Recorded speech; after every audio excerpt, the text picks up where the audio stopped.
I'm going to take the liberty, Sadhguru, to do what I normally do on my television show, which is a rapid fire round. Normally the end of this round… When I was young, I watched a lot of, Wild West movies. Right. So when you fire, I also fire, all right? No, but no, I promise you, this is not that kind of… You're not in my line of fire at all. I will not take the liberty of being that person. These are just quick questions which when I ask for one word, you have to stick to that. Because sometimes you have a tendency of not exactly answering the question asked. But you give such a profound and prolific retort back that it makes you very satiated. But in this case, my only request is that if it's one word, then it's just one word. Okay. And the end of this, normally, you get a hamper, but in the absence of a hamper here, you already have something, right? Yes. So, or this beautiful bouquet that is right next to you. But so there's no hamper, but you will get my utmost gratitude. Thank you. All right, very simply, what is the one thing that is essential to living a balanced life? Sense.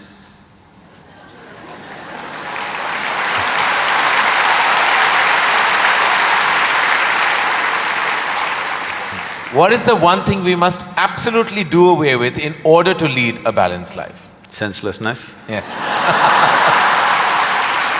All right. I thought that was coming. First thing that comes to your mind when I say the following, the first thing, organized religion. Madness. Marriage. Cohabitation. Competition.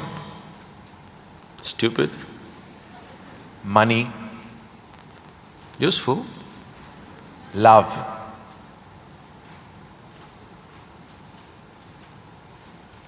Can I say a sentence? Yes. I will allow that. Most beautiful, but unfortunately crippling for most people. If I can little elaborate that, see, if something unpleasant cripples you, something nasty cripples you, it's acceptable. When something beautiful cripples you, it's a true disaster.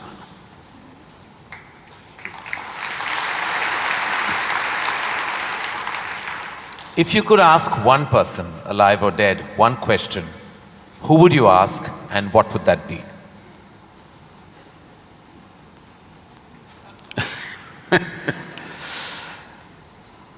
I really sorted out all my questions because I did not spend time educating myself or doing anything. I spent my entire life sorting out every damn question I had. I've kind of run out of questions. And you certainly have not run out of any answers and you never will. Best advice you have ever received? Nothing. Never? No. I never sought, nor did I receive. I made myself in such a way I'm incapable either of seeking advice or giving advice.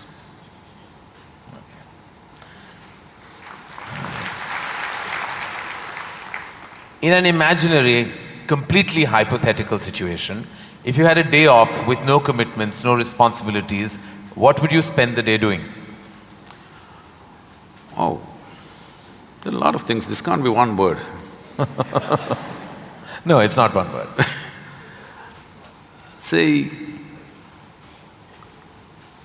I have an indiscriminate sense of passion towards everything.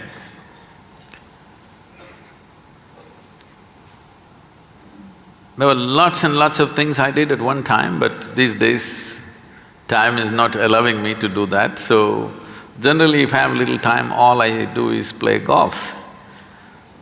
Because that's safe and within the city and I can get back in time for something else to be done. But if an entire day is left to me, which they've not done for a long time, They've not left it to me. If that happens, I will close my eyes and sit because that is the best, I am at my best when I truly have nothing to do.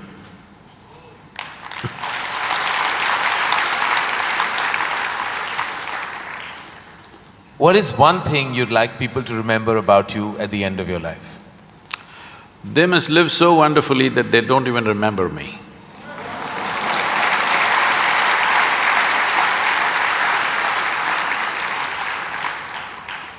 If you found a way to travel through time, where would you go? I'm kind of done with all those things. Your universe visited already. You have visas for every part of this ecosystem. If we can do some slow fire, Yeah. because that's a question with many ramifications. This, for example, traveling in the world, we jetted around and now we want to travel to the Mars, we want to travel to another place. And now that's not enough, we want to travel into the past and future. All this longing is again exploratory in nature. Whether you go on vacation to Maldives or you want to go to Mars, it is fundamentally exploratory. Maybe you're also thinking of relaxation and pleasure and whatever, but essentially it's exploratory, otherwise why can't you do it here? It's something that you want to do, you want to touch another place. This longing is there in the human being only as long as the life that you are remains in a seed form. That is, it did not sprout and blossom. This happened when Adiyogi was expounding the science of yoga and talking about the nature of the cosmos, how it's related to your individual self and what you can do with it. Then the seven sages who were with him, they asked, what is the nature of this cosmos? How big is it? Where does it begin? Where does it end?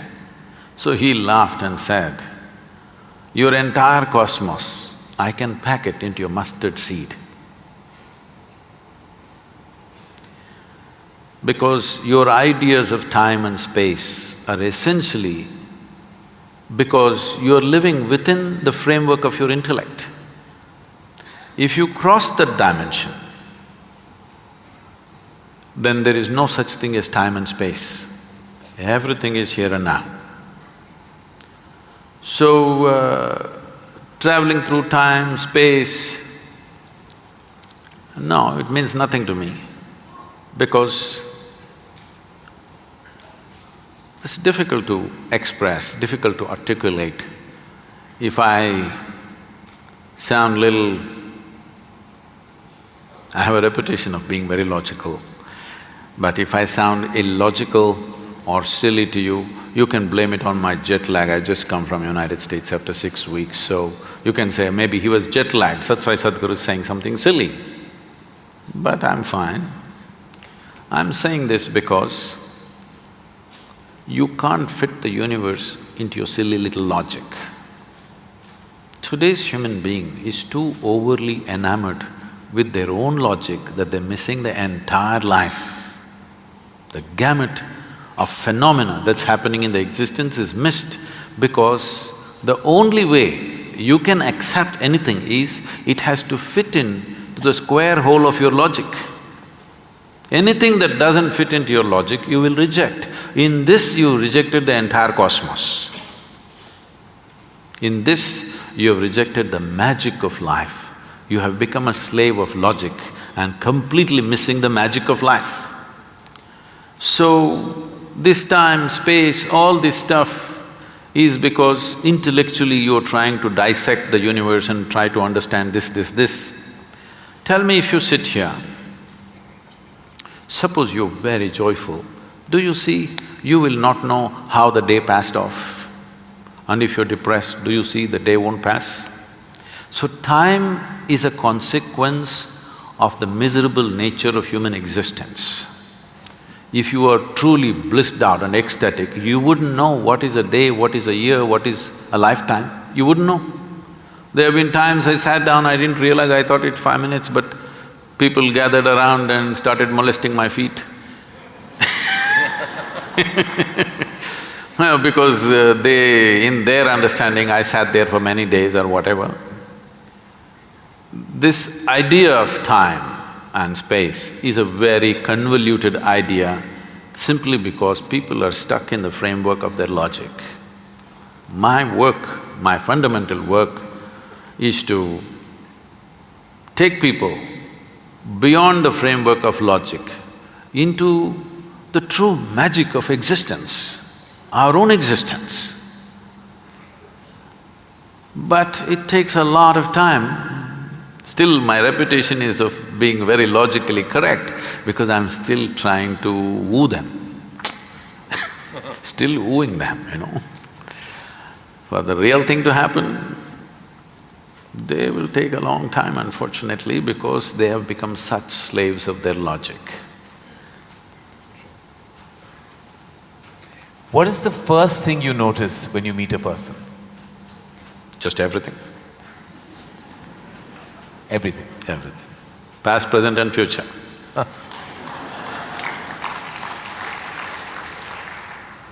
Is it more important to do what you love or love what you're doing? One word or more? The choice is entirely yours. See, if you are an intelligent person, you will try to do what you love most. But if you're a genius, you will do just what is needed.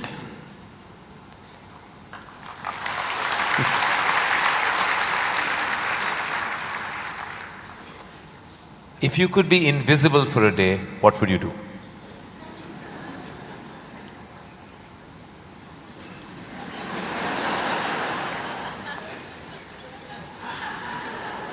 You wouldn't know?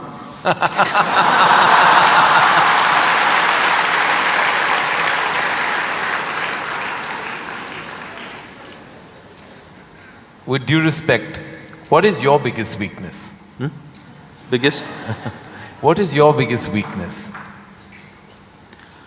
See, what normally people treat as weakness in their lives.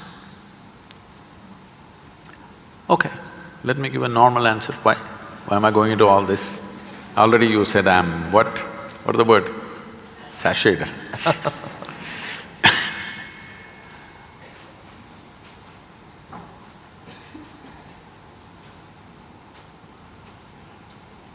My biggest weakness is, I love danger. Without danger I cannot live. I need to do something which keeps me on the edge of being mortal, being alive and dead. I want to walk that line all the time. Every day I'm stepping on it one way or the other. Is it a weakness? I don't think so, but people think, Sadhguru, you shouldn't risk your life like this. But if there's no risk, I feel I'm not being… because most of the time in my life, for whatever I'm doing, I don't feel tested. It's only in moments of danger that I feel little tested. So my weakness is, I like to be stretched, you know. For all the time when I was riding across India and later on I started driving, my only wish was that to find a machine which will test my skills. Always found the damn things broke down if I took it to my limits. These days recently I'm beginning to get to do a few machines which are testing me, whether I can push it all the way or not. Maybe that's because of my age. No. If I had met them much younger, I think I would You would have managed to work around them. One thing the world doesn't know about you. They don't know a thing about me.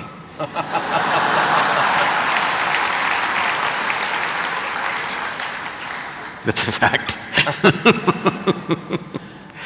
And the one thing you wish you could change about yourself? Oh, I never looked at that. I could speak Hindi. No, I'm sorry, Marathi.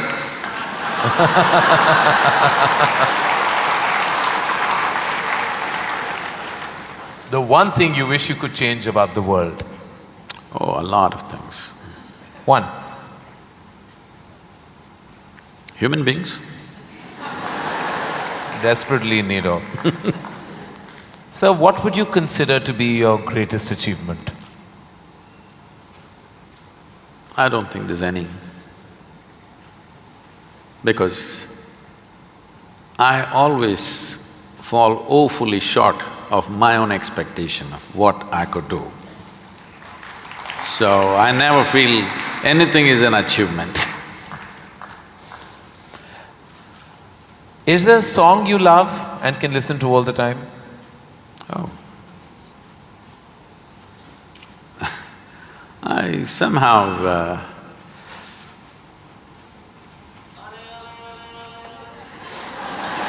nah. Probably because this came to me at a certain time when I was in my early teens maybe. So this one song kind of comes back to me more often than anything else. It's not that I even seek it, but somehow one way or the other this song keeps coming back to me. Is how many times Okay. I know you haven't seen any of my films, but do you have a favorite film? Oh, I've seen many good movies. At one time I saw a lot of them. I've not seen much of Indian cinema, but I saw a lot of, English cinema. But one movie that I thoroughly enjoyed at that time, because on that day the way things happened, many life situations fell together and everything, was Roman Holiday. Oh. Well, I have to say that that's the first film I've ever seen in my life. My mother took me to the cinema. Here we are. It is true. Roman Holiday is the first film I ever saw. It was my introduction to the big screen. I'm glad I have something in common with you. That image of Audrey and Gregory Peck is somehow just stayed with me. Wonderful. It was probably my age. Yeah. Oh, it must have been. Something you enjoy doing and wish you had more time for? I wish I had more time, because I made myself like this, that there is nothing that I enjoy or do not enjoy. I make sure I enjoy everything that I do, including simply sitting quietly or talking to somebody or doing whatever, because my activity is not limited to one area, so many things. If you did not enjoy everything that you do and do not do, you will go insane trying to manage so many things. But I will not go insane, because I enjoy being alive. Activities, anything is okay. Everything I do, I enjoy. Small things, big things, every kind of thing. Most profound things and silly things, I enjoy thoroughly. Should us all. Lastly, in a biopic made on you, who would play you? But who would make a biopic first of all? No, there would be lots of interested people. Maybe you should animate. I don't think you would want that. Well, that is the end of the rapid fire, and you totally deserve the hamper that doesn't exist on this platform. But it's a virtual hamper that I've given to you with my love, gratitude and deepest amount of respect. Thank you.